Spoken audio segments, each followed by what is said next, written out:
السلام علیکم ورحمۃ اللہ وبرکاتہ بسم اللہ الرحمن الرحیم ان الحمد للہ نحمده ونستعینه ونستغفره ونعوذ باللہ من شرور انفسنا ومن سیئات اعمالنا من يهده الله فلا مضل له ومن يضلل فلا هادي له واشهد ان لا اله الا الله وحده لا شريك له واشهد ان محمدا عبده ورسوله اعوذ باللہ من الشیطان الرجیم بسم اللہ الرحمن الرحیم لا يستوي القاعدون من المؤمنين غير أولي الضرر والمجاهدون في سبيل الله بأموالهم وأنفسهم فضل الله المجاهدين بأموالهم وأنفسهم على القاعدين درجة وكلا وعد الله الحسنى وفضل الله المجاهدين على القاعدين أجرا عظيما درجات منه ومغفرة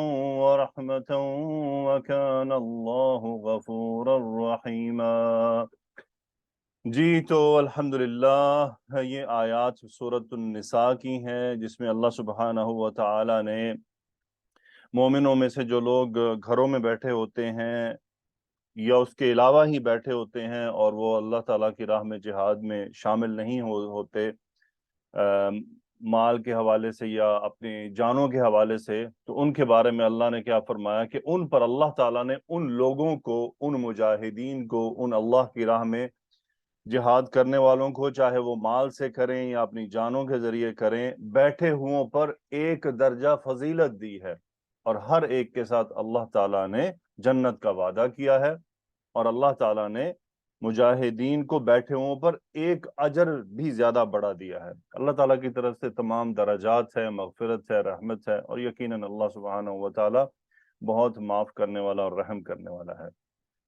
کیوں میں یہ ٹاپک آپ کے ساتھ لے کر آیا، کیوں مجھے ایسا محسوس ہوا کہ یہ ٹاپک آپ کے ساتھ شیئر کرنا چاہیے، اس کی سب سے پہلی وجہ تو یہ تھی کہ چونکہ ابھی ریسنٹلی میں اسپین گیا اور اسپین کے معاملات کو دیکھا۔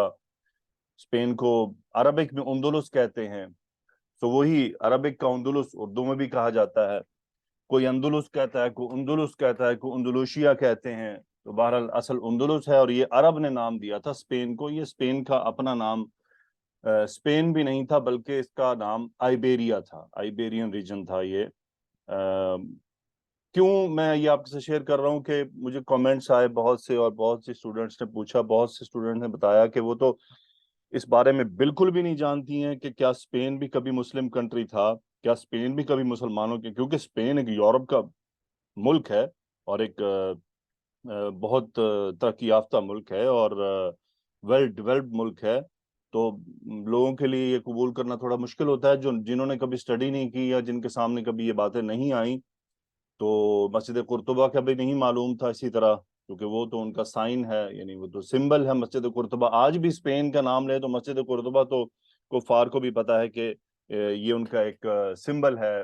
اب تو خیر ٹورسٹ پوائنٹ آف ویو سے ہے، لیکن یہ ہے کہ دنیا کو معلوم ہے یہ بات، لیکن یہ ہے کہ ہمیں معلوم ہونی چاہیے کہ اسپین مسلمانوں کی ایک خلافت کا ایک، وہاں پہ مسلمانوں کی باقاعدہ خلافت تھی۔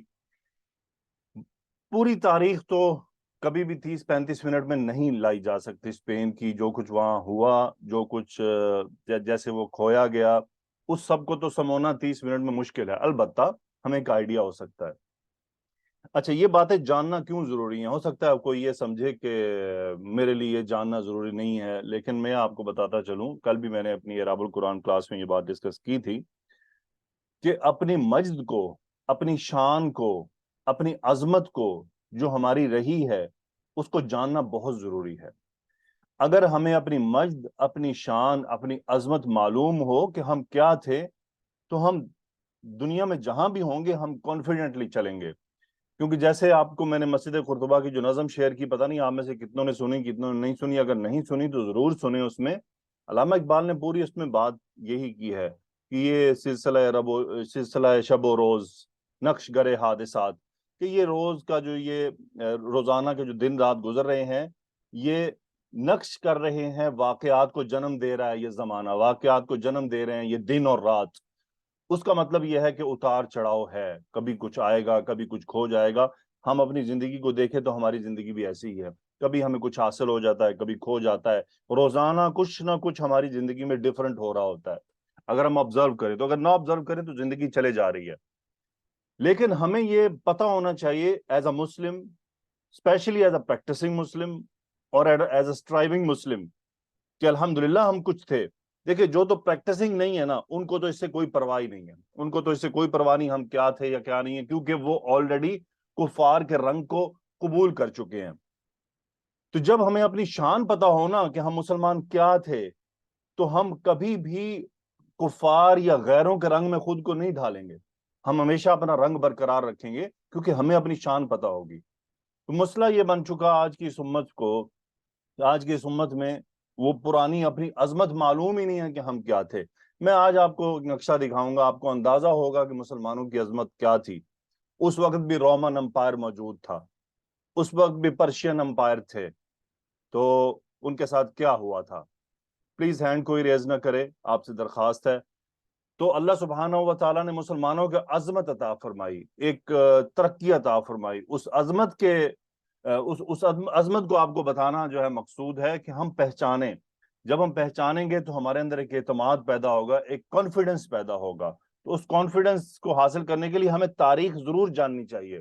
دیکھیں رسول اللہ صلی اللہ علیہ وسلم کی سیرت بھی پڑھنی چاہیے، خلفاء راشدین کی سیرت بھی پڑھنی چاہیے، لیکن اس کے بعد جب دنیا پر حکومتیں ہوئیں ان کو تو ضرور پڑھیں تاکہ ہمیں پتہ ہو کہاں کہاں تک ہم گئے ہیں اور کہاں کہاں تک نشان چھوڑے ہیں. میں نے جو آیات آپ کے سامنے پڑھی ہیں، یہ جہاں تک بھی مسلمانوں کے نشان گئے ہیں، یہ جہاد فی سبیل اللہ کی برکت سے گئے ہیں. وہ وہاں کتابیں اٹھا کے نہیں گئے تھے، وہ اللہ کی راہ میں اسٹرائیو کرنے گئے تھے. انہوں نے اللہ کے قرآن کو نافذ کرنا تھا، وہ نافذ کرتے چلے گئے. مختصراً میں آپ کو اسپین کے بارے میں کچھ چیزیں بتاؤں گا. اللہ تعالیٰ سے دعا ہے کہ اللہ سبحانہ و تعالیٰ ان بزرگوں کی، ان مجاہدین کے درجات بلند فرمائے جو اس پورے سفر میں شریک تھے، اس جہاد میں شریک تھے جس کے ذریعے اندلس کو فتح کیا گیا. فتح اندلس کے دو مین ہیروز ہیں، ایک ہے موسیٰ بن نصیر رحمہ اللہ اور دوسرے ہیں طارق بن زیاد رحمہ اللہ. یہ دو بیسیکلی فتح اندلس کی یہ دو ہیروز ہیں. ہم تو صرف ایک کو طارق بن زیاد کو جانتے ہیں، لیکن اصل میں یہ دو ہیروز ہیں. ابھی میں آپ کو بتاؤں گا یہ دو کیسے ہیں. اور اس میں ایک ولن ہے، وہ ہے راڈرک، یہ بادشاہ تھا اسپین کا. اچھا، اس میں بڑی دلچسپ اس فتح کی وجوہات بڑی ہی دلچسپ ہیں. یعنی جتنی بھی فتوحات اسلامک سلطنت میں ہوئی ہیں نا آج تک، ان میں یہ ایک فتح ڈیفرنٹ ہے جس کی وجوہات بہت مختلف تھیں. اور ایسی مثال میرے سامنے ابھی موجود نہیں ہے کہ کچھ اس قسم کے ریزن آئے ہوں فتح کے حصول کے لیے. یہ جو آدمی ہے کانٹ جولیان، یہ کانٹ جولین بھی کہتے ہیں، جولیان بھی کہتے ہیں، یہ گورنر تھا. اور یہ گورنر تھا سبتا کا. میں ابھی آپ کو دکھاؤں گا یہ سارے کہ راڈرک کہاں پر تھا، کانٹ جولین کہاں تھا. کانٹ جولین کا بہت اہم کردار ہے فتح اندلس میں، بہت اہم کردار ہے، بہت ہی اہم اور بڑا ہی دلچسپ کردار ہے جو بھی آپ کے سامنے آئے گا. ہو سکتا ہے آپ میں سے کچھ ہوں یا بہت سے ہوں جن کے پاس مجھ سے زیادہ اس معاملے میں نالج ہو، مجھ سے زیادہ معلومات ہوں، تو ان کے لیے ریفریشر ہو جائے گا. اور جن کو کچھ بھی معلوم نہیں ہوگا ان کو کم از کم کچھ چیزیں پتہ چل جائیں گی. جی تو کچھ تھوڑا سا تعارف ہو جاتا ہے. یہ اندلس، یہ رہا اندلس، یہ پورا پورشن یہ اندلس تھا. یعنی یہ اسپین، آئیبیرین ریجن کہتے ہیں اس کو، یہ آئیبیریا تھا پورے کا پورا. مسلمانوں کے پاس یہاں تک کی زمین تھی، یہ پوری مسلمانوں کی تھی. سبحان اللہ، ذرا اندازہ کریں آپ کہ یہ مسلمان، یہ بنو امیہ کی خلافت ہے. کہاں پھیلی بنو امیہ کی خلافت؟ یہ ملتان لکھا ہوا ہے، سندھ تک گئے، اور یہ پورا ایران، پورا عرب، آدھا افریقہ، یہ ایریا بھی عارضی طور پر انہوں نے فتح کیا تھا لیکن بعد میں پھر ان سے واپس چلا گیا تھا. لیکن پھر بھی دیکھ لیں کہ کہاں تک پہنچے، حتیٰ کہ یورپ میں جا گھسے. یہ پورا ریجن یہ بنو امیہ کے پاس تھا، پورا ریجن. یہ حالانکہ نقشے پہ دیکھنا ہے ایسے، یہ آدھی دنیا بنتی ہے. یعنی آپ دیکھیے کہ اللہ تعالیٰ کے مجاہدین کہاں کہاں پہنچے. اور یہ سب کتنی دیر میں فتح ہو چکا تھا؟ یہ سب تقریباً 90 ہجری تک، 90 ہجری یعنی رسول اللہ صلی اللہ علیہ وسلم کی وفات کے 80 سال بعد تک یہ آدھی دنیا مسلمانوں نے فتح کر لی تھی. اور اس پورے ریجن میں کسی ایک جگہ بھی جینوسائیڈ نہیں ہوا تھا، کسی ایک جگہ بھی جینوسائیڈ نہیں ہوا تھا، مسلمانوں نے قتل عام نہیں کیا تھا کفار کا، اور بہت سے کفار مسلمانوں کے اعمال کو دیکھ کر، ان کے رویوں کو دیکھ کر، ان کے سسٹم کو دیکھ کر ایمان لے آئے تھے۔ تو یہ اس وقت سینیریو تھا۔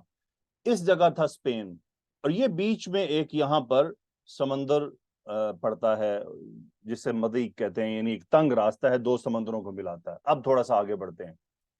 موسیٰ بن نصیر رحمہ اللہ، ان کا بہت بڑا کردار ہے۔ ان کا کیا کردار ہے؟ پہلی چیز، ان کی تاریخ پیدائش ہے 19 ہجری۔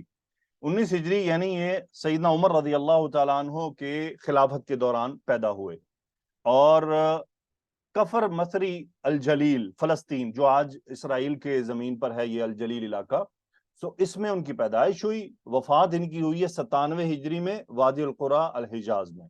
تو یہ پورا حجاز کہلاتا ہے، یہ مدینہ اور یہ مکہ اور یہ طائف اور یہ پورا حجاز کہلاتا ہے۔ تو حجاز کے ریجن میں ان کی وفات ہوئی ہے، کیوں کس جگہ ایگزیکٹلی وفات ہوئی ہے کسی کو معلوم نہیں ہے۔ فتح قبرص میں انہوں نے شرکت کی تھی۔ انشاءاللہ زندگی رہی تو آپ دعا کیجئے گا میں قبرص بھی جاؤں، اور پھر قبرص پر بھی بات کر لیں گے۔ قبرص کہاں پر ہے؟ قبرص یہاں پر ہے، ترکی کے ساتھ۔ یہ سیدنا معاویہ رضی اللہ تعالیٰ عنہ نے یہاں پر لشکر بھیجا تھا، اور ان کو فتح ہوئی تھی، اور ایک صحابیہ ہیں جو یہاں، جن کی قبر آج بھی موجود ہے، اور ان کو بشارت دی تھی رسول اللہ صلی اللہ علیہ وسلم نے مدینہ منورہ میں کہ آپ اس طرح سے شہید ہوں گی۔ آپ نے دعا کی تھی، اور انہوں نے رسول اللہ سے مسکراتے ہوئے اٹھے تھے، ان صحابیہ پاس بیٹھی تھیں، تو آپ نے ایک لشکر کی بات کی، تو ان صحابیہ نے کہا کہ دعا کر دیجیے کہ میں بھی اس میں شامل ہو جاؤں۔ رسول اللہ صلی اللہ علیہ وسلم نے دعا کر دی، ماشاءاللہ وہ بندی، وہ صحابیہ یہاں پہنچی۔ اب دیکھیں ایک صحابیہ بزرگی کی عمر میں یہ مدینہ سے سفر کر کے یہاں کیا لینے گئی تھیں؟ کیا وہ وہاں کسے کہانیاں سنانے گئی تھی؟ نہیں، وہ بھی تلوار تھام کر گئی تھیں کہ میں بھی جا رہی ہوں۔ تو قبرص مسلمانوں نے فتح کیا تھا، لیکن یہ بعد میں ان سے وہ الگ ہو گیا تھا۔ بہرحال یہ بنو امیہ کے دور میں یہ مسلمانوں کے پاس رہا۔ آگے بڑھتے ہیں تھوڑا سا۔ اچھا، اس کے بعد کیا ہوا؟ موسیٰ بن نصیر کو والی بنا دیا گیا افریقہ کا۔ والی یعنی امیر، افریقہ کا امیر۔ افریقہ کیا تھا؟ یہ پورا افریقہ تھا، یہاں سے یہ پورے کا پورا افریقہ تھا، جس کے اندر آج کل کے ملک مصر ہے، تونیزیا ہے، موروکو ہے، یہ تمام الجزائر ہے، یہ تمام افریقہ میں شامل تھے۔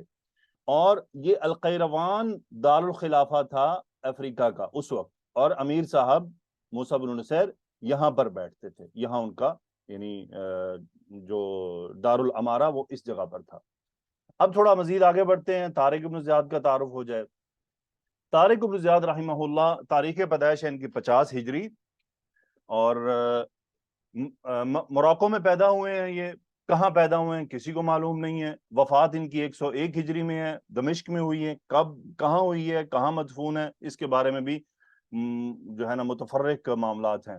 یہ سوچنے کی بات ہے کہ یہ دونوں ہیروز تھے، دونوں فتح اندلس کے ہیروز تھے، لیکن آخر ان کی وفات اتنی گمنام کیوں ہے؟ یہ وجہ میں آپ کو آخر میں بتاؤں گا کہ ان دونوں کی وفات گمنام کیوں ہے، یہ ہیروز گمنام کیسے ہوئے۔ 89 ہجری میں طنجہ شہر فتح ہوا۔ طنجہ شہر یہ یہاں پر موجود ہے، مضیق کے بالکل ساتھ۔ یہ طنجہ پورا ایک ڈسٹرکٹ ہے، پورا ایک صوبہ ہے، پروونس ہے۔ تو یہ ایک علاقہ رہتا تھا، پورا افریقہ فتح ہو چکا تھا، ایک لاسٹ طنجہ رہتا تھا۔ طنجہ فتح کر لیا گیا، اور امیر موسیٰ بن نصیر تھے، اور طارق بن زیاد فوجی جنرل تھے، اس مہم میں شامل تھے۔ طارق بن زیاد کو 708 عیسوی میں طنجہ شہر فتح ہونے کے بعد امیر طنجہ بنا دیا گیا، اور وہ کس نے بنایا؟ جو موسیٰ بن نصیر تھا، کیروان یعنی افریقہ کا جو والی تھا، انہوں نے خود ہی سے طارق بن زیاد کو اس کا بنا دیا امیر۔ لیکن یہ تو دو بندوں کی سٹوری سیٹ ہوگی کہ یہ کون تھے۔ اب آگے چلتے ہیں۔ روڈرک کون تھا؟ روڈرک اسپین کا بادشاہ تھا، آئیبیریا کا بادشاہ تھا، یہ غاصب بادشاہ تھا۔ اصل میں یہ چیف آف آرمی سٹاف تھا آئیبیریا ریجن کا۔ اس وقت جو بادشاہ تھا اس کو گیت شاہ کہتے ہیں، یا گیت شاہ کہتے ہیں، یا جیت شاہ کہتے ہیں۔ یہ اس کے بہت قریب تھا، اور اس کی فوج کا چیف تھا۔ گیت شاہ مر گیا، اس نے پادریوں کو ملا کر تخت پر قبضہ کر لیا، اور یہ ایک ظالم آدمی تھا، ظالم بھی تھا اور بد اخلاق بھی تھا۔ دونوں کوالٹیز اس کے اندر بڑی اچھی طرح بھری ہوئی تھیں، بد اخلاق بھی تھا۔ تو اس نے پورے ریجن پر قبضہ کر لیا۔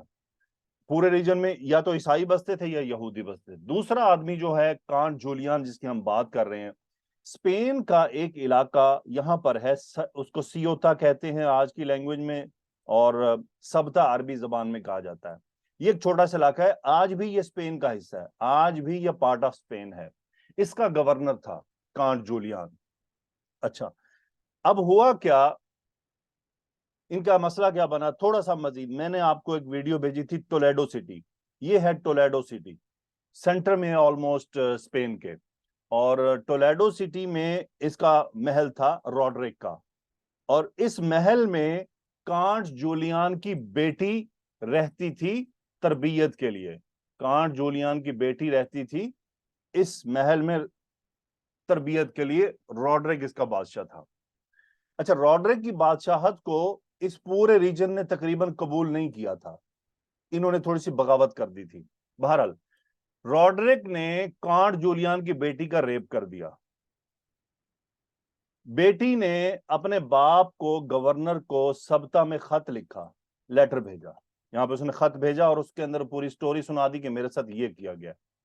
کانٹ جولین یہاں سے اٹھا اور وہ ٹولیڈو گیا اس کے محل میں اس سے ملنے کے لیے، لیکن بہانہ کیا کہ میری بیوی بیمار ہے تو بیٹی کو میرے ساتھ جانے دیجیے. آپ بادشاہ تھا، زیادہ وہ کر نہیں سکتا تھا. تو روڈرک نے بہانہ بنایا. روڈرک کو نہیں معلوم تھا کہ اس کو پتہ چل چکا ہے. اس نے کہا نہیں، تمہاری بیٹی نہیں جا سکتی. اس کو یہ خوف تھا یہ جائے گی تو سب بتا دے گی. بہرحال اس نے اس کو منع کر دیا کہ تم بیٹی کو نہیں لے جا سکتے، تمہاری بیوی مرتی ہے تمہارے، اس کا علاج کراؤ، جو مرضی کراؤ، جاؤ اپنی بیوی کے پاس واپس. ہوا یہ کہ روڈرک نے وہاں ایک جملہ کہا کانٹ جولین کو کہ تمہارے علاقے میں، یعنی جو افریقہ ہے، یہاں پر عربی جو باز ہیں بڑے مشہور ہیں، شاہین جسے ہم عقاب کہتے ہیں یا باز کہتے ہیں، تو وہ تم اس دفعہ لائے نہیں گفٹ میں. کانٹ جولین نے ایک جملہ بولا. اس نے کہا، یہ سب تاریخ کی باتیں اور یہ ثابت شدہ باتیں ہیں، کوئی کہانی اور قصہ نہیں ہے، لیکن بڑی دلچسپ کہانی ہے یہ. کانٹ جولین نے اسے جواب دیا روڈرک کو کہ میں تمہارے پاس عربی عقاب لاؤں گا جو تم نے زندگی میں کبھی نہیں دیکھے ہوں گے. اس وقت کانٹ جولین جب یہاں سے سفر پر نکلا تو وہ روڈرک کو تباہ کرنے کا فیصلہ کر چکا تھا، کیونکہ اس کی بیٹی کا ریپ ہو چکا تھا.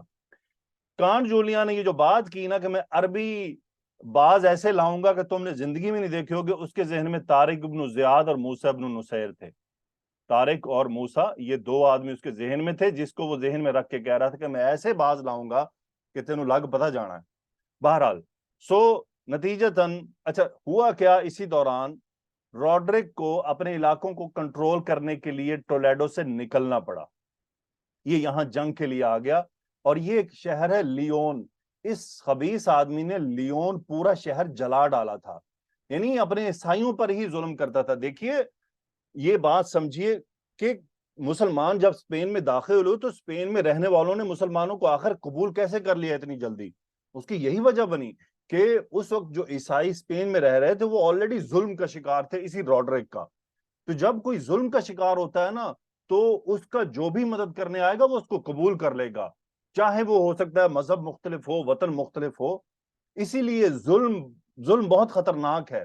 آپ دیکھ لینا، آج میں وہ نام نہیں لے سکتا، میں لینا چاہوں گا، میں اشارہ دوں گا، آپ سمجھ جائیں گے. پاکستان میں جس علاقے پہ اگر ظلم ہو رہا ہے تو وہ علاقہ اگر کسی غیر سے جا کر مدد کرتا ہے، یعنی کوئی غیر اس کی مدد کرنے کو آتا ہے تو وہ مدد قبول کر لیتے. کیوں؟ کیونکہ وہ سمجھتے ہیں ہم پر ظلم ہو رہا ہے تو ہم ان کی مدد ایکسپٹ کر رہے ہیں. اسی طرح کشمیری سمجھتے ہیں ہم پر ظلم ہو رہا ہے تو کشمیریوں کی جو بھی ہیلپ کرتے ہیں تو کشمیری ان کی ہیلپ کو قبول کرتے ہیں. مجھے امید ہے آپ سمجھ رہے ہوں گے میں کیا کہنا چاہ رہا ہوں. پاکستان میں جو علاقہ ہے اور انڈیا میں جو کشمیر علاقہ ہے، تو یہ دونوں کا کیا مسئلہ ہے؟ جب ظلم ہوتا ہے تو پھر وہ مظلوم ہوتے ہیں، اور مظلوم کسی کی بھی ہیلپ قبول کر لیتا ہے.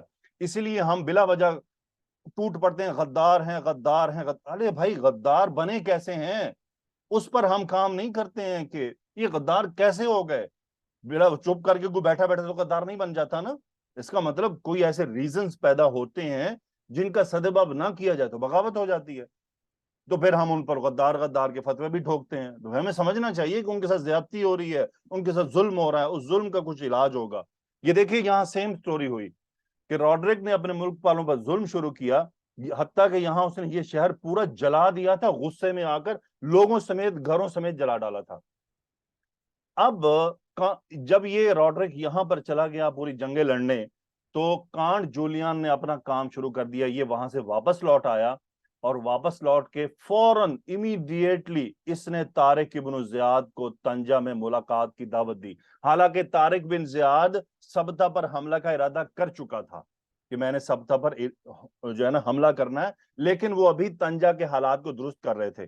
آپ کو ایک اور بات بتاتا چلوں کہ ماشاءاللہ صحابہ کی، اور یہ صحابہ، یہ تابعین ہیں، تبع تابعین والی، یہ وہ فرسٹ کرن، سیکنڈ کرن، تھرڈ کرن والے ہیں، تو یہ وہ لوگ ہیں جو جب کسی علاقے کو فتح کرتے تھے نا، تو یہ وہ فتح زمین حاصل کرنے کے لیے نہیں کرتے تھے، لوگوں کے دلوں کو فتح کرتے تھے۔ یہ علاقہ فتح کر کے اس میں اسلام کا نظام پریکٹیکلی دکھاتے تھے، لوگوں کو مجبور نہیں کرتے تھے کہ ایمان لے آؤ۔ تو اسی طرح یہ ماشاءاللہ یہ جو سلطنتیں پھیلی ہیں نا اسلامک، یہ ایسے نہیں پھیل گئی ہیں، یہ جا کر وہاں اسلام اور قرآن کو پریکٹیکلی پریزنٹ کرتے تھے، صرف بولتے نہیں تھے کہ قرآن میں یہ لکھا ہے یہ لکھا ہے، خود کر کے دکھاتے تھے، خود عمل کرتے تھے، تو اس سے لوگ امپریس ہو گئے، اسلام قبول کر لیتے تھے۔ تو طارق بن زیاد کو ذمہ داری دی گئی تھی کہ تم طنجہ کا معاملات کو درست کرو، یہاں کے لوگوں کے دل جو تو، اور اسلام کو یہاں اچھی طرح سے نافذ کر دو، پھر ہم آگے دیکھیں گے۔ اس کے بعد ان کا ارادہ تھا کہ سبتہ جو چھوٹا سا علاقہ رہ گیا اس کو بھی ہم فتح کر لیں گے۔ کانٹ جولین بہت سمجھدار تھا، اس نے پہلے سے ہی بھی یہ ارادہ کیا کہ وہ طارق بن زیاد سے معاہدہ کر کے جنگ کو روک لے۔ بات چیت شروع ہو چکی تھی، لیکن اس کے اندر یہ ایک نیا مسئلہ آ گیا کہ اس کی بیٹی سے ریپ ہو گیا۔ اب اس نے وہ بات چیت کو ایک اور رنگ دیا، اس نے طارق بن زیاد کو دعوت دی کہ میرے پاس اندلس کی کنجی ہے، میرے پاس اسپین کی کنجی ہے، بتاؤ تمہیں دیتا ہوں۔ طارق بن زیاد تو بہت خوش ہوا، صاحب مسلمانوں کو اور کیا چاہیے تھا۔ اچھا، طارق بن زیاد نے، اب مسلمانوں کی ایک اور بھی خوبی رہی ہے کہ یہ ہمیشہ امیر کے بہت سخت ماتحت ہوتے تھے، یہ امیر کے خلاف نہیں چلتے تھے، امیر کے یعنی مشورے کے بغیر کوئی عمل نہیں کرتے تھے، کوئی سٹیپ نہیں لیتے تھے۔ طارق بن زیاد نے معاملہ بھیج دیا موسیٰ بن نصیر کو۔ موسیٰ بن نصیر تک جب بات پہنچی تو اس نے طارق بن زیاد سے بات چیت کی کہ ہم اس کانٹ جولیان سے پہلے ملاقات کرنا چاہتے ہیں، ملاقات ایکسپٹ کر لی۔ کانٹ جولیان نے اپنے علاقے اور یعنی طنجہ اور سبتہ کے درمیان میں ایک علاقہ منتخب کیا، اور موسیٰ بن نصیر قیروان سے چلتا ہوا یہاں آیا، اور کہتے ہیں کہ کانٹ جولیان نے موسیٰ بن نصیر اور طارق بن زیاد کا بادشاہوں جیسا استقبال کیا۔ بیسیکلی وہ ان کو امپریس کرنا چاہ رہا تھا، ان کو موٹیویٹ کرنا چاہ رہا تھا کہ اس پر حملہ کرو۔ مسلمانوں کا مسئلہ یہ تھا کہ نہ کشتیاں تھیں اور نہ اتنی فوج تھی کہ اتنے بڑے علاقے پر حملہ کیا جائے، اور نہ ہی مسلمانوں کے پاس اس پورے علاقے کی معلومات تھی کہ وہاں کیا ہے، وہاں کے فوجیوں کا اسلحہ کیا ہے، لوگوں کا رویہ کیا ہے، لوگ اچھے خوشحالی میں رہ رہے ہیں نہیں رہ رہے ہیں، پریشانی میں ہے کیا ہے، کوئی معلومات نہیں تھی۔ بڑی دلچسپ چیزیں ہوئیں اس پورے دوران۔ تو موسیٰ بن نصیر نے کانٹ جولیان کا ٹیسٹ لیا، اس نے اس کو کہا کہ بھائی تمہاری بات پر ہم ٹھیک ہے، ہم حملہ کرنے کے لیے تیار ہیں، لیکن تمہیں پہلے گارنٹی دینی ہوگی کہ تم واقعی ان کے خلاف ہو۔ کانٹ جولیان نے نہیں بتایا کہ میری بیٹی کا ریپ ہوا اور میں بدلہ لینا چاہ رہا ہوں۔ موسیٰ بن نصیر نے اسے کہا ٹھیک ہے، تم پہلے اپنی طرف سے ان کے علاقوں پر کچھ حملہ کرو، پھر ہم مانیں گے کہ تم واقعی ان کے دشمن اور ہمارے دوست بننے جا رہے ہو۔ کانٹ جولیان نے ایسا ہی کیا، اس نے یہاں قریبی علاقوں پر کچھ ایک چھوٹا سا حملہ کر کے ثابت کر دیا کہ بھائی میں تمہارا ہی ساتھی ہوں اور میں تمہارے ہی ساتھ رہوں گا۔ لیں جی بھی اب بات چیت شروع ہو گئی، اور موسیٰ بن نصیر نے اب دمشق کے اندر امیر المومنین کو خط لکھا کہ اس طرح سے معاملہ ہے، کانٹ جولیان جو ہے وہ ہماری ہیلپ کرنا چاہتا ہے اور ہم اسپین پر نظر گاڑ رہے ہیں، تو آپ کی اجازت مطلوب ہے۔ امیر المومنین صاحب نے خط واپس لکھا، اس نے کہا کہ نہیں، سب سے پہلے آپ اپنے کوئی بندے بھیجیں اور پہلے علاقے کی ریکی کریں، اس ریکی کی فیڈ بیک مجھے پہنچائی جائے، جس کی بنیاد پر فیصلہ کیا جائے گا کہ اس علاقے میں داخل ہونا ہے کہ نہیں۔ یاد رکھیے گا اس وقت کے جو امیر تھے، امیر المومنین، یا اس وقت کے جتنے بھی جنرل ہوا کرتے تھے، وہ کبھی بھی فوج کو ہلاکت میں نہیں ڈالتے تھے کہ ایسی جگہ گھس جائیں جہاں سے نکلنا مشکل ہو جائے۔ بہرحال اس کے بعد ایک اور واقعہ پیش آتا ہے، یہ رہا جی دونوں علاقوں کا، یہ پورا سمندر ہے، یہ مضیق کہتے ہیں اس کو، یہ وہ راستہ تھا جو کراس کرنا تھا، یہاں پر سبتہ ہے، اور یہ پورا علاقہ، ابھی میں آپ کو آج اور کل ایک ویڈیو اپلوڈ کروں گا اس میں یہ پہلے دکھایا بھی ہے پورا کہ یہ پہاڑ نظر بھی آ رہے ہیں. یہ طنجہ کا علاقہ ہے, یہ افریقہ ہے اور یہ یورپ ہے سارا. یہ ایک شہر ہے, آج اس کو طریفہ کہتے ہیں. یہ اصل میں طریف ابن مالک کے نام پر ہے رحمہ اللہ. طریف ابن مالک, ان کو سلیکٹ کیا طارق ابن زیاد نے کہ ٹھیک ہے آپ یہاں سے نکلیے اور داخل ہو جائیے. کہاں؟ اس کو آج کی زبان میں کہتے ہیں الگیسیراس. یہ اصل میں الگیسیراس نہیں ہے, یہ ہے الخضراء. اب ماشاءاللہ آپ عربی کے اسٹوڈنٹ ہیں, آپ کو پتا ہے خضراء کس کو کہتے ہیں, سرسبز. عربیوں نے اس کا نام رکھا تھا الخضراء. یہ پورا علاقہ بہت خوبصورت ہے. میں ابھی اس پورے علاقے میں گاڑی چلا چلا کے مجھے بڑے جگہ جگہ رکنے کو دل کرتا تھا. بہت خوبصورت ہے, بہت گرین ہے, پہاڑیاں اوپر نیچے, موسم بھی اچھا ہے. سو بہرحال یہ جزیرہ خضراء کہلاتا ہے. سو طارق ابن زیاد نے طریف ابن مالک کو بھیجا کہ جائیے اور جا کر اسپین کی انفارمیشن جاسوسی کیجیے. یعنی طریف صاحب اپنے کچھ دستے کے ساتھ آئے اور انہوں نے اس علاقے پر حلہ بول کر اس علاقے پر قبضہ کر لیا اور اپنی یہاں پر اپنی دھاک بٹھا ڈالی اور یہاں پر رک گئے اور یہاں پر ٹھہرے رہے بہت عرصہ. اور پورے علاقے کی معلومات جاسوس بھیج, کیونکہ یہ ایک ایسا کونا تھا جہاں سے دوسرے علاقوں میں خبر بھیجنا اتنا آسان نہیں تھا کہ جی ہم پر حملہ ہو گیا اور ہم مقبوض ہو گئے ہیں. تو انہوں نے پورے علاقے کی معلومات لیں اور وہ معلومات واپس لے کر گئے طارق بن زیاد کو. طارق بن زیاد نے معلومات کیروان بھیجی موسیٰ بن نصیر کو. موسیٰ بن نصیر نے دمشق میں بھیجی امیر المومنین کو, جی یہ معاملات ہیں. اب جی بات امیر المومنین کی طرف سے فائنل ہو گئی, اوکے اب آپ بڑھ سکتے ہیں آگے. لیکن اس کے تمام معاملات طے کرنے تھے کس سے؟ کانٹ جولیان سے. موسیٰ بن نصیر نے کانٹ جولیان کے ذمہ لگایا کہ بھئی کشتیاں تم دو گے, بندے بھی اپنے لے کر آؤ گے, ہم بھی اپنے بندے لائیں گے, لیکن کشتیاں تمہاری ہوں گی اور ہم ان کی بھی کچھ ہوں گی لیکن زیادہ اسی کی ہوں گی, کیونکہ وہ آلریڈی یہاں پر اسٹیبلش تھا, اس کا تو آنا جانا تھا یہاں, ان کے پاس تو کشتیاں بھی زیادہ تھیں. تو یہ رہا جبرالٹر جبل الطارق, جس کو آپ جانتے ہیں. اس کی ویڈیو میں آپ کو کل دکھاؤں گا انشاءاللہ. بالکل اس کے یہ آج کل یہ یوکے کا علاقہ ہے اور یہ اسپین سے آئسولیٹ ہے. 20-25 کلومیٹر کا علاقہ ہے اور ایک الگ سٹیٹ ہے یہ. یہاں آپ ویزے کے بغیر نہیں داخل ہو سکتے ہیں. حتیٰ کہ اسپینش کو بھی میرا خیال ہے کہ ان کا آن رائیول ویزا ہے یہاں پر, یا ویزا فری انٹری ہے ان کی, لیکن بہرحال باہر کے لوگوں کو ویزا لے کر داخل ہوتا ہے. اگر ہمارے پاس اسپین یا شنجن ویزا ہو ہم اس میں داخل نہیں ہو سکتے, ہمیں ویزا لینا پڑتا ہے. تو جبرالٹر ایک چھوٹا سا علاقہ ہے. تو جی طارق ابن زیاد نے یہاں سے تقریباً سفر کرنا تھا طنجہ کے علاقے سے اپنی فوج کو لے کر, اور وہ یہاں پر لنگر انداز ہوا پوری اپنی فوج کو لے کر یہاں وہ پہنچا. اب ہم چلتے ہیں ذرا اگلے نقشے کی طرف. یہ ہیں جناب طارق بن زیاد کے جو سفر تھے. الحمدللہ یہ جتنا اس کا جو راستہ ہے, یہ اس پورے راستے پر میں ہو آیا ہوں الحمدللہ. یہ تھا جی ٹولیڈو. یہاں پر اصل میں فائنل اپروچ کرنی تھی مسلمانوں نے. یہاں پہ طنجہ رہا, طنجہ سے وہ داخل ہوتے ہیں جبرالٹر میں اس جگہ پر طارق بن زیاد اپنی فوج لے کر, اور یہ پورے علاقے پر وہ قبضہ کر لیتے ہیں. جاتے ہی ماشاءاللہ یہ پورے علاقے ان کے جو بہت جلد جو ہے وہ ان کے قبضے میں آ گئے. اس کے بعد یہ وہ جگہ رہی جہاں جنگ ہوئی تھی, کہتے ہیں جی کشتیاں جلانا, وہ یہ گوڈالیٹ ریور کہلاتا ہے. اگر میں اس کو پچھلے نقشے پر لے جاؤں, یہاں پر اگر نظر آئے تو یہ تقریباً یہ علاقہ بنتا ہے یہاں پر, تقریباً یہ یہاں پر ایک دریا ہے, گوڈالیٹ دریا ہے, وادی لکا کہتے ہیں اس کو. یہاں پر جنگ ہوئی. اچھا اب یہ جنگ کیسے ہوئی وہ بھی سمجھنے کی بات ہے نا. اصل میں جو روڈرک تھا وہ یہاں مصروف تھا. روڈرک کو خبر ملی کہ مسلمانوں نے حملہ کر دیا اور یہ علاقے فتح کر لیے ہیں. روڈرک بڑا متکبر آدمی تھا. اس نے کہا کتنے بندے ہیں؟ انہوں نے کہا تقریباً کوئی 7,000 لوگ ہیں. سبحان اللہ, 7,000 ہیں. روڈرک 1.5 لاکھ کی فوج لے کر بیٹھا ہوا تھا یہاں پر, اندازہ کریں.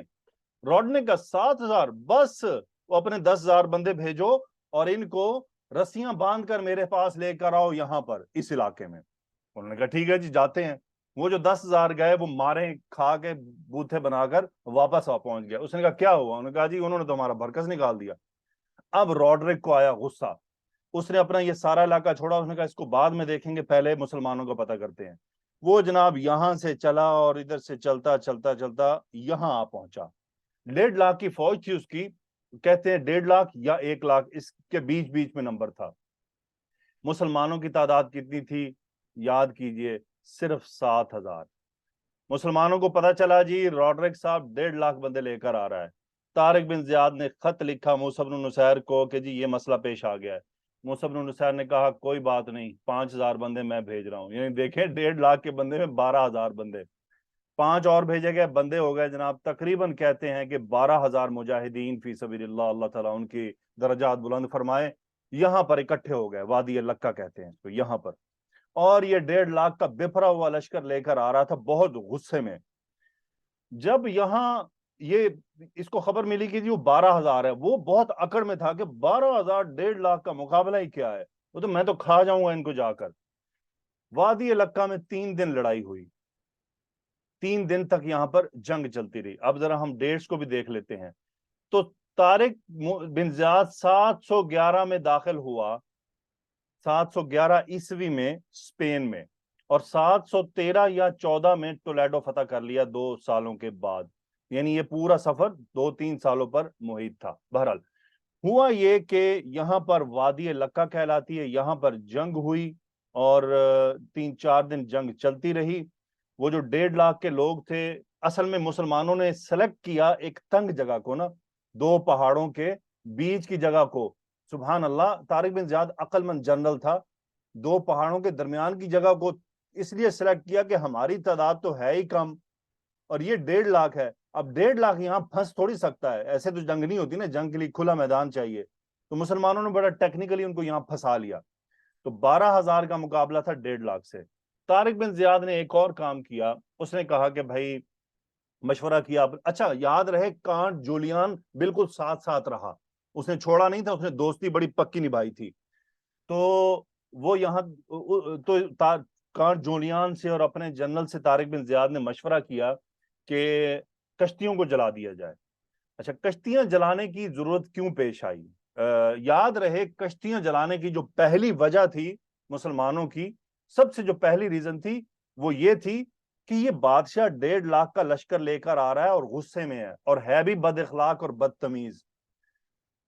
کہتے ہیں کہ طارق بن زیاد نے جو مشورہ یہ کیا تھا کہ ہم جلا دیتے ہیں کشتیاں. کیوں جلا دیتے ہیں؟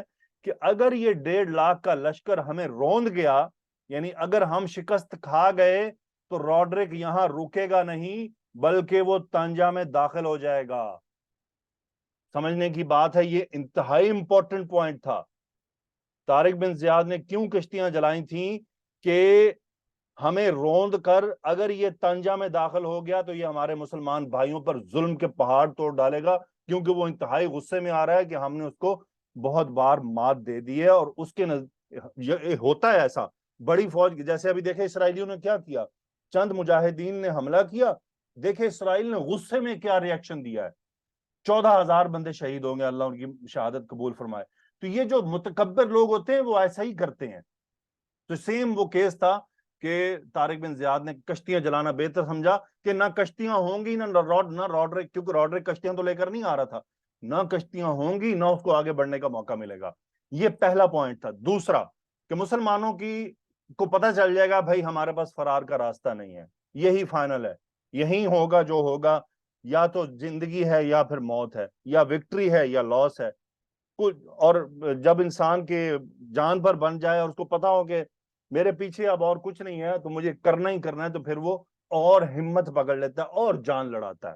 تو الحمدللہ مسلمانوں نے جان لڑائی اور تقریباً جنگ یہاں پر جاری رہی، اور مسلمانوں کے غالباً 2,000 سے 3,000 کے قریب مسلمان شہید ہوئے. اب دیکھیے پورے اسپین میں کسی ایک مسلمان کی قبر نہیں ہے، حالانکہ وہاں خلیفہ بھی وفات پاتے رہے ہیں. دیکھیں اسپینش نے کیا کیا ہمارے ساتھ، انہوں نے نشان بھی مٹا ڈالے قبروں کے، مسلمانوں کی قبر کا کوئی نشان باقی نہیں ہے.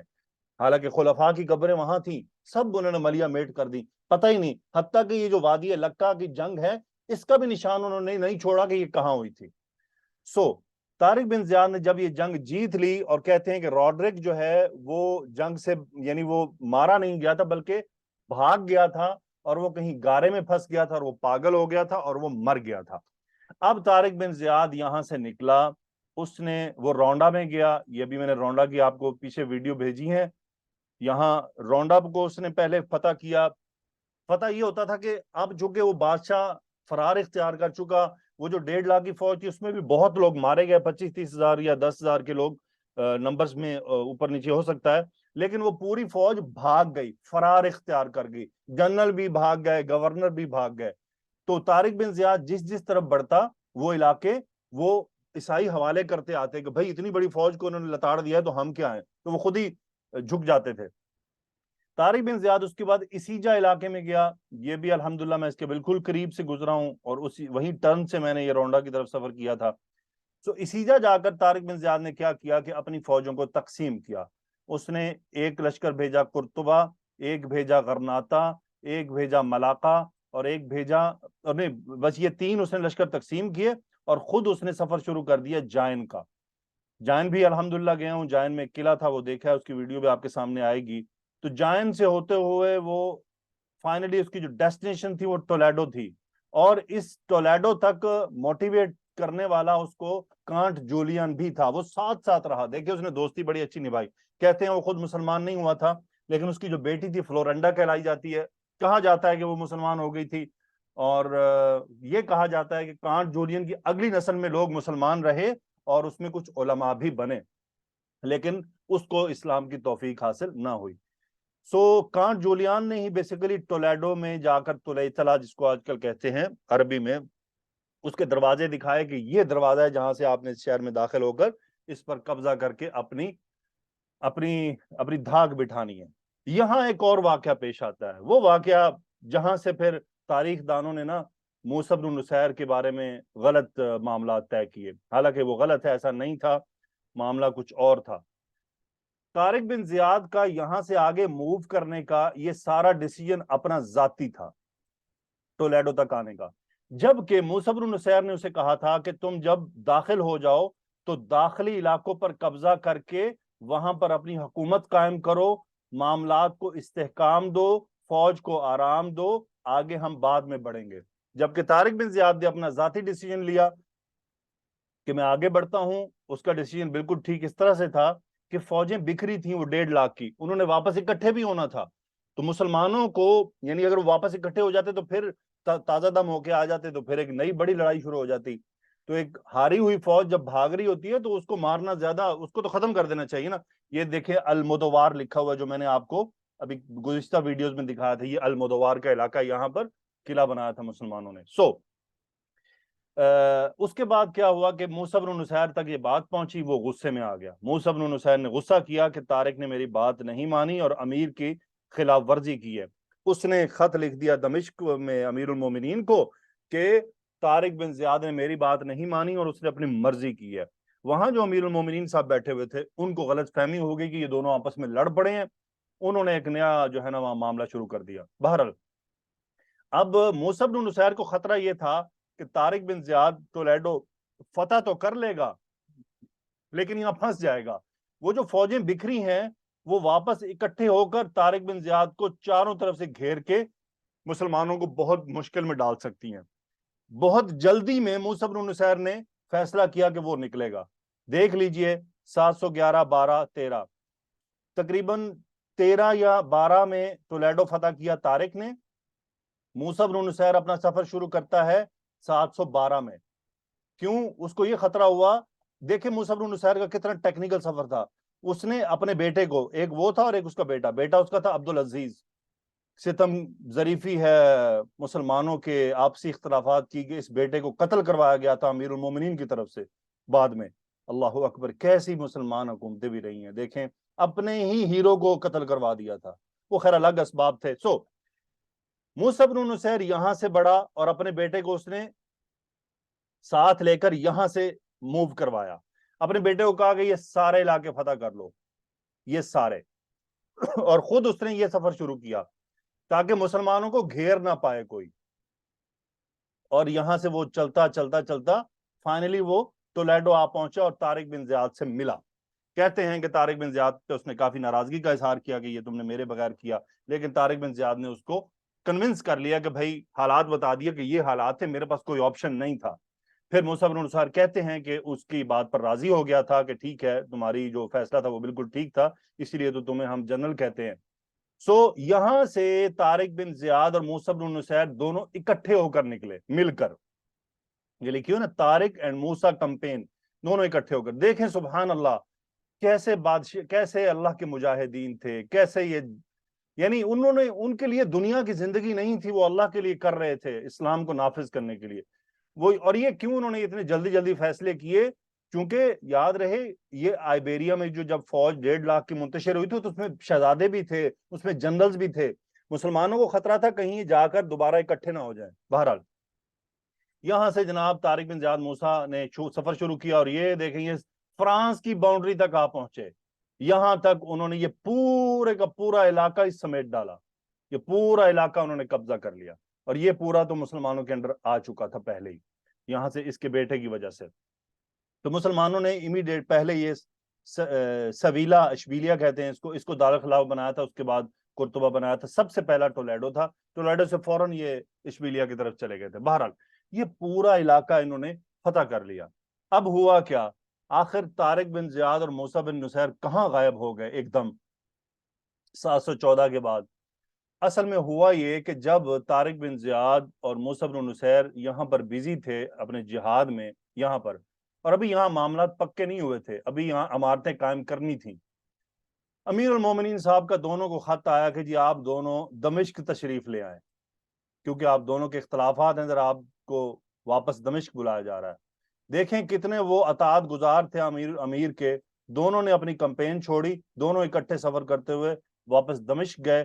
اور دمشق جانے کے بعد خیر جو اس وقت کا خلیفہ تھا اس نے موسیٰ بن نصیر کو بہت اچھا ویلکم کیا، اس کو کہتے ہیں سونے سے لاد دیا تھا کیونکہ اتنی بڑی فتح کی تھی، اور چونکہ وہ امیر تھا کیپٹن کو سب کچھ ملتا ہے. طارق بن زیاد کو بھی بہت پریز کیا گیا، اور وہ جو امیر المومنین تھا وہ کچھ دن میں فوت ہو گیا. اب جو اس کے بعد امیر المومنین آیا تھا وہ آلریڈی موسیٰ اور طارق سے جیلس تھا، وہ جیلس تھا کیونکہ اس نے سب کام خراب کیا.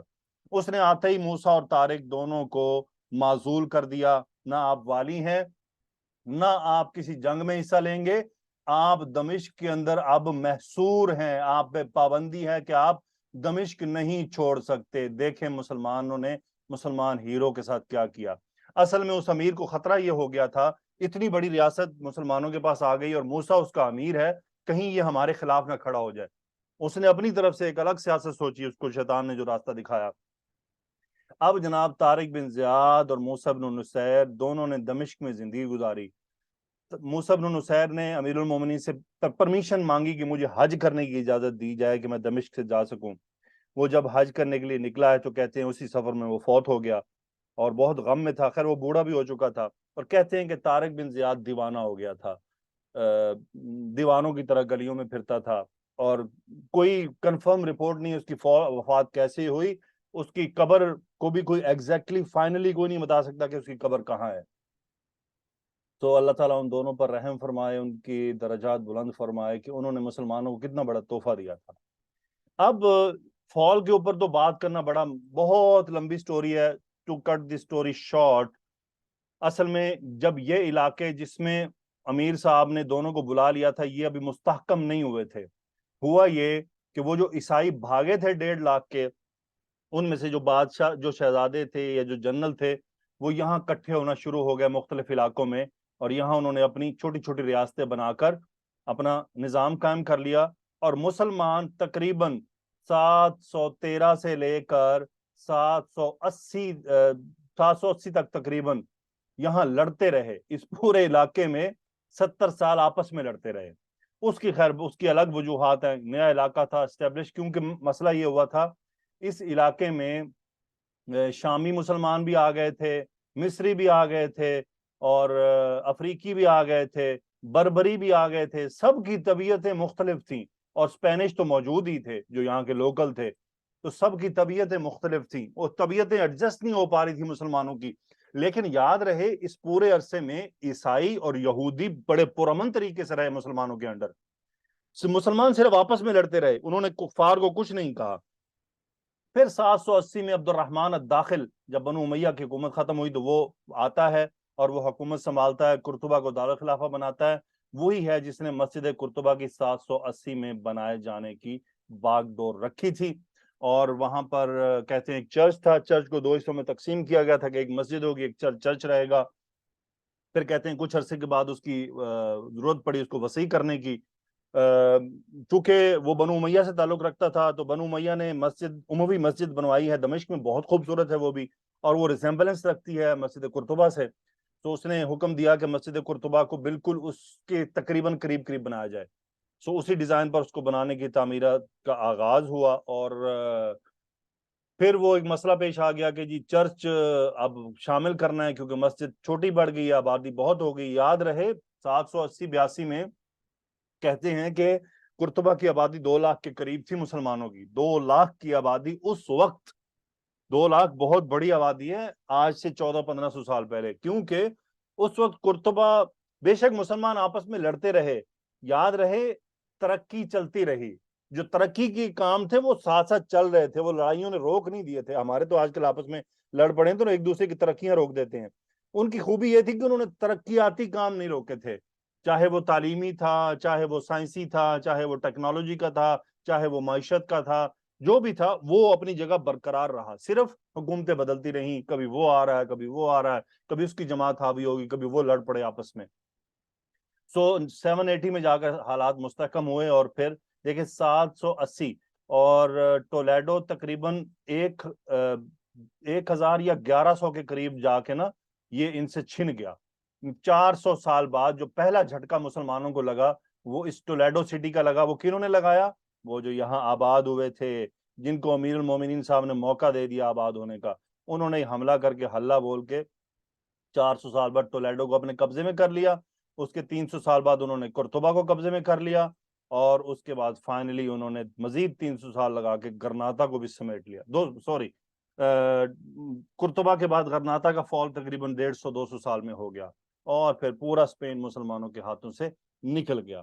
وہ جو اس کی وجوہات وہی آپسی لڑائیاں جب دوبارہ شروع ہو گئیں، ہر کوئی امیر خلیفہ بننا چاہتا تھا. اور آج کل یہ علاقہ پرتگال ہے، دیکھ لیں پرتگال بھی مسلمانوں کا ہی تھا، مسلمانوں کی نشانی آج پرتگال میں موجود ہیں. سو یہ تو جی مجھے امید ہے بہت سے بریف ٹائم میں، حالانکہ کافی ٹائم ہو گیا، 40-45 منٹ میں اتنا ہی کور ہو سکتا تھا. مجھے امید ہے آپ کو ضرور فائدہ ہوا ہوگا. آپ کے اس جب میں یوٹیوب پر اس کو ڈالوں گا، آپ کے کامنٹس بتائیں گے کہ فائدہ ہوا کہ نہیں ہوا. آپ نے اپنی آراء ضرور دینی ہے، ویڈیو بھلے یوٹیوب پر نہ سنیے گا لیکن اپنے کامنٹ دیجئے گا کہ آپ کو کچھ پتا چلا، آپ کو پتا تھا، نہیں تھا، یا how you are feeling after knowing this. آپ کو کیسا محسوس ہوا کہ یہ مسلمانوں کی شان تھی. دیکھیں اپنی شان سے ہمیشہ واقف رہیں، مسلمانوں کی کیا شان تھی. آپ کو پتا ہونا چاہیے بنو امیہ کون تھے، وہ کیا تھے، بنو عباس کون تھے. زندگی رہی تو میں آپ کے ساتھ کبھی ان ٹاپکس پر بات کروں گا، اس میں ایڈجسٹ نہیں ہو پاتا. ایک اور بات بتاتا چلوں، بڑی اس کے اندر وہ بھی قیمتی ہے، وہ یہ ہے کہ آپ کو پتا ہونا چاہیے کہ مسلمانوں نے اسپین پہ کیوں اتنی بڑی ہمت کی تھی. آپ کو جان کر بڑی حیرانی ہوگی. آپ کو پتا ہے مسلمانوں کے لیے قسطنطنیہ کو فتح کرنا ایک خواب تھا. ہر امیر کا خواب رہا ہے کہ میں فتح کروں، میں فتح کروں. سب نے ٹرائیاں کی لیکن موقع نہیں مل سکا.